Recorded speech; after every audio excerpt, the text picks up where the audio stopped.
Good day, everyone. Good day, grade 7. Welcome to quarter 3, module 2. And today, or in this video, we are going to tackle about an angles.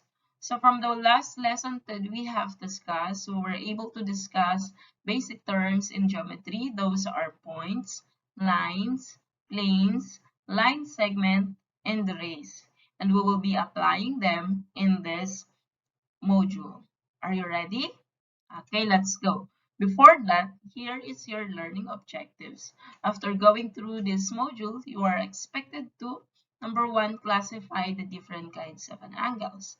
Number 2, derive relationships of geometric figures using measurements by inductive reasoning in supplementary, complementary, congruent, vertical, and adjacent angles. We will be also tackling about linear pairs, perpendicular lines, and parallel lines. So let's start. Okay, before we start, we'll be having an activity. In this activity, you're just going to identify the given figure, which is a review from module 1. Number 1, identify the figure shows in the screen. That is a dot with a capital letter A. What is the name of the given figure? Okay, that is a point A. Very good. Next, how about this line? What do we call this? Okay, this line is what we call line M. Okay, next, how about this one? This line has two endpoints and we can call it as line segment. Correct. Next, how about this? There is a one endpoint and the arrow extended infinitely in one direction, and we call it as a ray. Last but not the least, this is in the figure in of a plane. There is a point that is non-collinear, point y, z, x, or we can name it as plane x, y, z, or plane A. Okay, next activity, you're just going to name the following. In this case, you given the figure at the left, name 4 different rays you can create from it. Okay, what are the different rays can we create from it? Okay, number 1, let's start from left to right, and we can have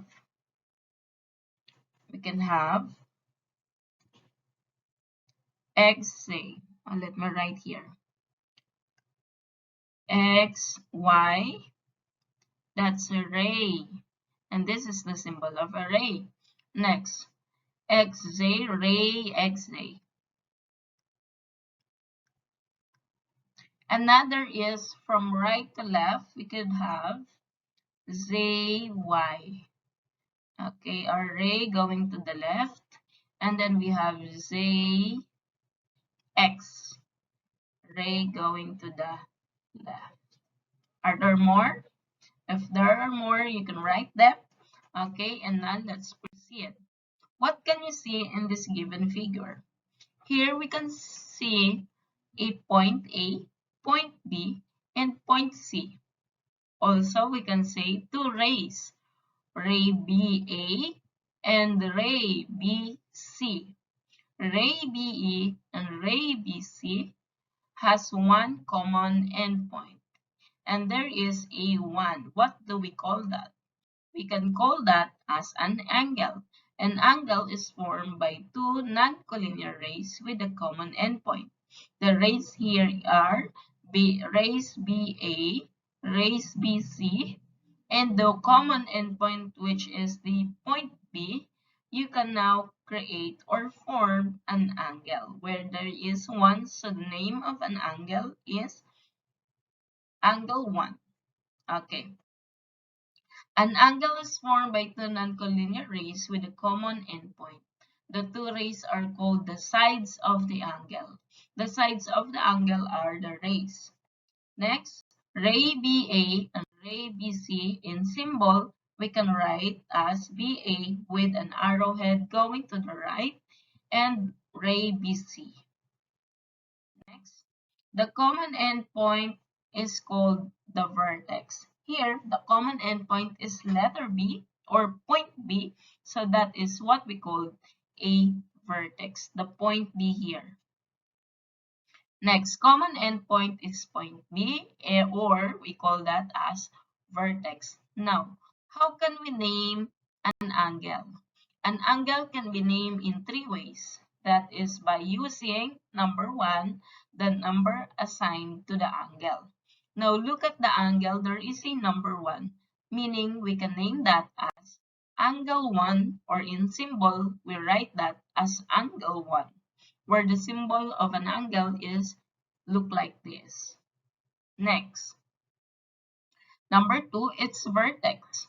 We can name an angle using its vertex.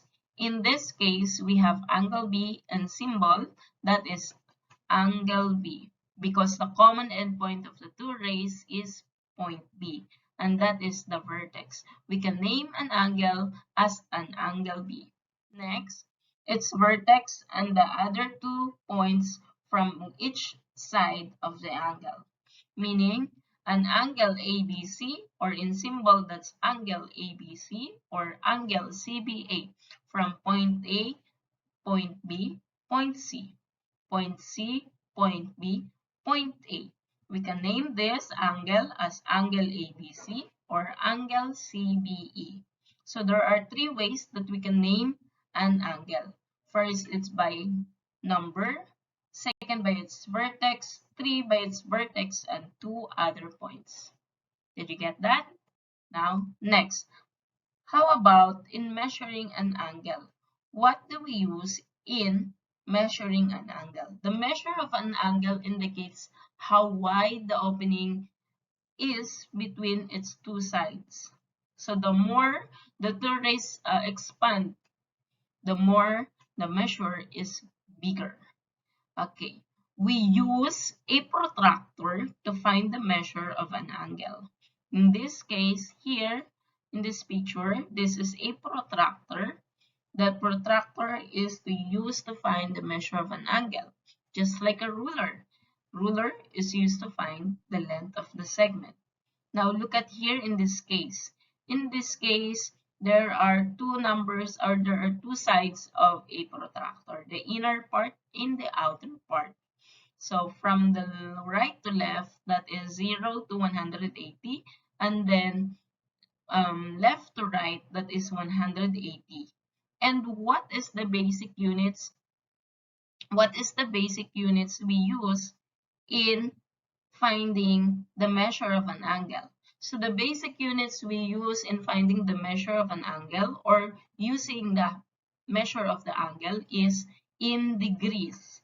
Here you can see 80, and then there is a 0 on the upper right, and we call that as degrees. That is the symbol for degree. So this angle shows that by the use of the protractor, the measure of it is 80 degrees. Okay, next. Angles can be classified according to their measure. Okay, we have three kinds of an angles. Number one is the right angle. Right angle is an angle that measures exactly 90 degrees. Look at this figure. Here, angle A is measured 90 degrees. If the measure of the angle, and it looks like this, or you can see here a this figure, we call this as right angle. Next, acute angle. An acute angle is an angle that measures less than 90, like the figure here.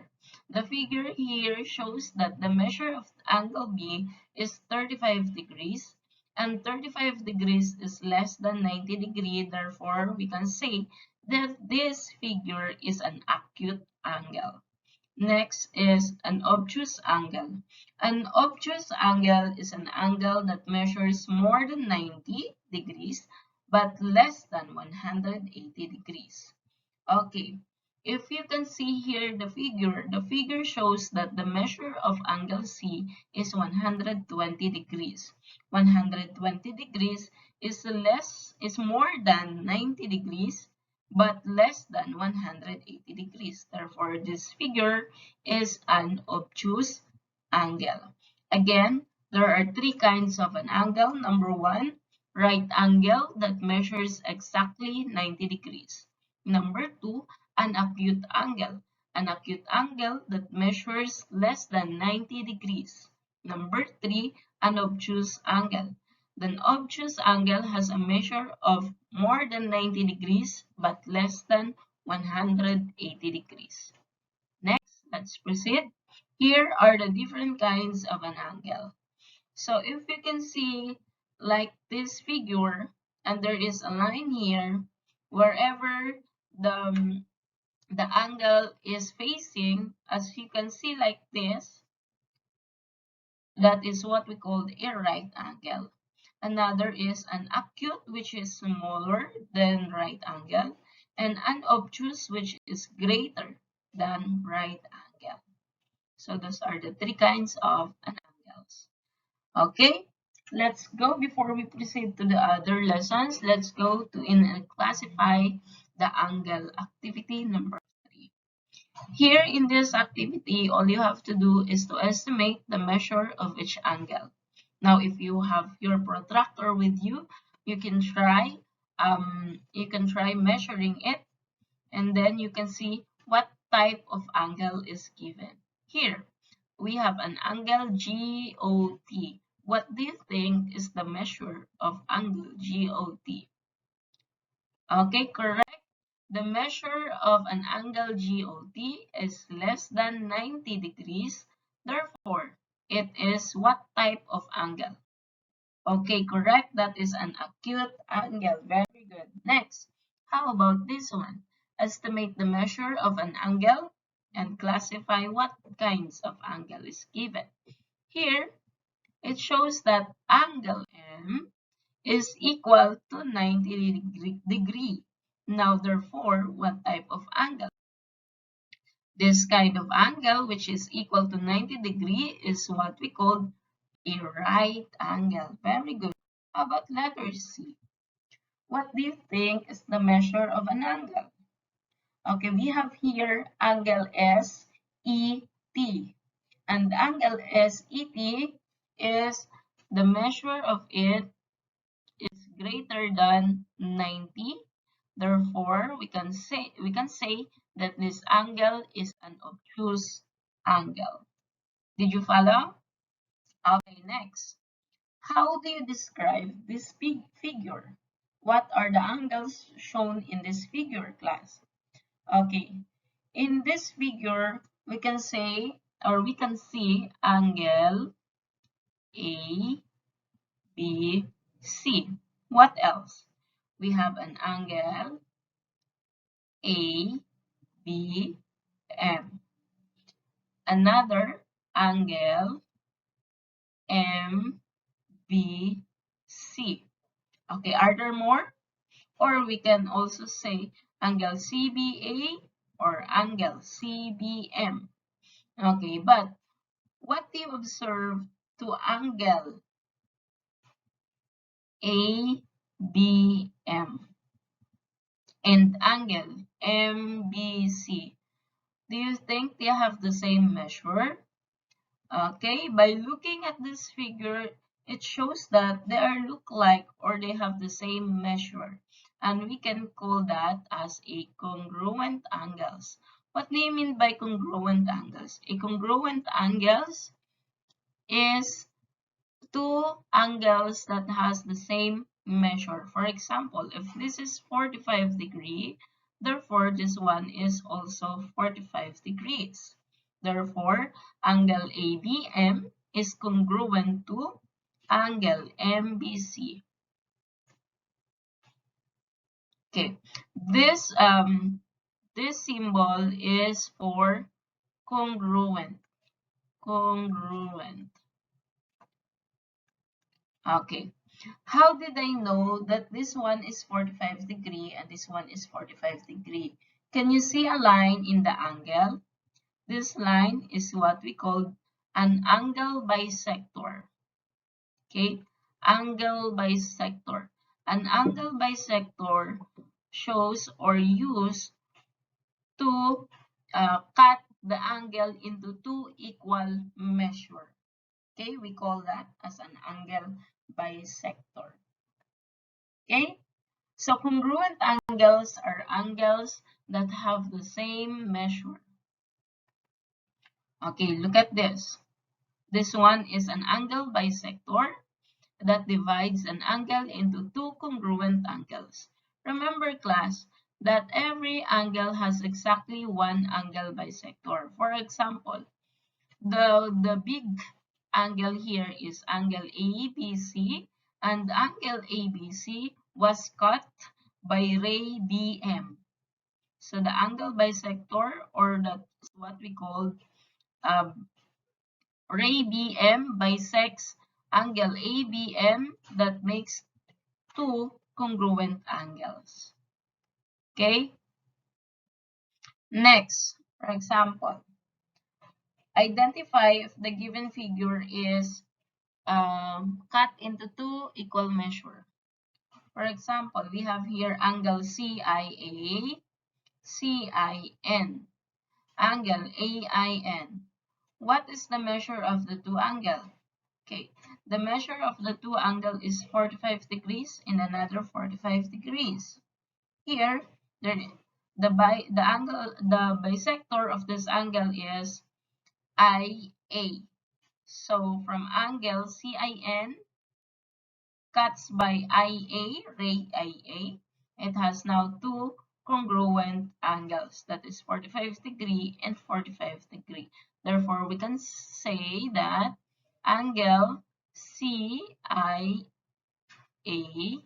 is congruent to angle AIN. And because angle CIA has 45 degrees and 45 degrees is congruent to angle AIN, which is also 45 degree. Okay, next, let's proceed. How about number 2? Is number 2 is a congruent angles? Now let's check. Angle KAY belong to angle YAE. Now, what is the measure of angle KAY? Angle KAY is 30 degrees, while angle YAE is 25 degrees. As you can see, they don't have the same measure. So this one, so angle KAY is not congruent to angle YAE. They don't have, because they don't have the same measure. Next, how about this one? What are angles that you can see here? Can you name them? So we have angle AGL,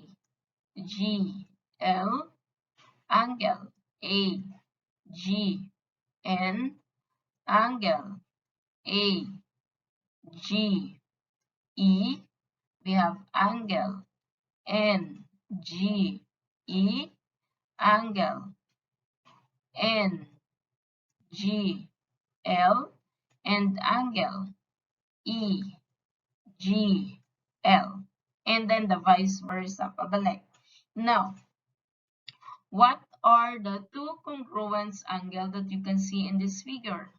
Here you can see an angle bisector, or the line that means angle AGN is congruent to what angle? Is congruent to angle EGL.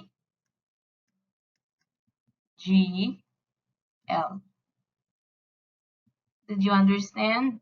Because there is a line here, and this line shows that these two angles have the same measure, meaning angle AGN is congruent to angle EGL. Next, Okay, in this part, I hope you had a better understanding about the lesson. I want you to answer this in your notebook, which will be your sit work. All you have to do is do as indicated, refer to the given figure as your practice if you have learned something from this figure or from this video. Do you have any questions? If you have, you may send them through our messenger chats. Thank you and have a nice day.